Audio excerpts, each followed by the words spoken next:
So our application is about the acquisition and redevelopment of what was originally the Colorado National Bank building that we redeveloped into the Renaissance Denver Downtown City Center Hotel. When we bought the building in December of 2009, it was in a state of disrepair. There was a significant amount of deferred maintenance, a large amount of graffiti on the exterior of the building, and converted what was a bank into a 230-room hotel.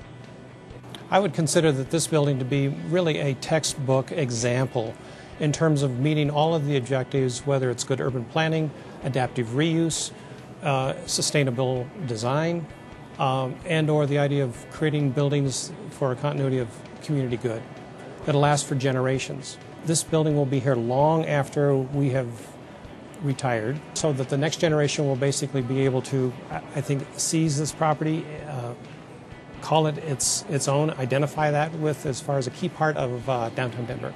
When this property came on the market, despite the fact that economic conditions were very difficult at the time, we again have a long-term view for downtown, believed in really the strength of the market, again on a long-term basis, and saw the potential for this location, and maybe more importantly, this property. It's a beautiful building, and I'll say when I walked into it, I don't fancy myself the most creative person, but being a hotel guy, walking in here, it just seemed obvious that this would be just an unbelievable lobby experience. It's such a beautiful facade and a beautiful interior to begin with. So the question is how do you skillfully integrate a program that needs to happen for the hotel to be functioning in with the existing framework of this building?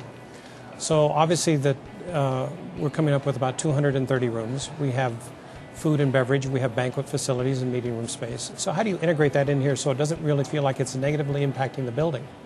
One of the first criteria that we had towards this was we recognized that we had to increase the overall envelope of the building to get the program in.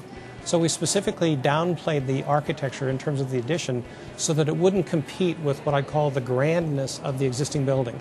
It is an elegant building. It is one that I highly respect as far as its character and its history and multiple additions to date. And so the architecture that we wanted to put together here didn't want to compete with that. It's really a very inefficient building. It's a very wide building. Typically hotels are narrower with 2 rooms off of an interior corridor. In this case, we had a lot of really unusable space in the core that we had to deal with. Now, interestingly, some of that unusable space is really what makes this project so exciting and really adds to the grandeur of the lobby and the public space here. We have these wonderful murals from Alan Tupper True that are exhibited here in the lobby. And again, I think that's what we expect will kind of draw the public in and really creates the uniqueness, if you will, of this project. The cool thing about this is that, in essence, it has the grandeur back when it was the original bank. That's one thing that I also recognize, and that is I've been a banking customer here since 1976.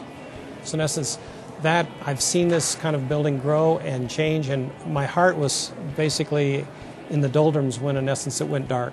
So the ability to be able to be part of the team, both design and development, to bring this back in terms of under the spotlight appropriately was just an honor architecturally. When this was a bank, there was a very large Christmas tree that was placed in the center of the atrium over here, and became really a gathering place during the holidays and stuff for the community.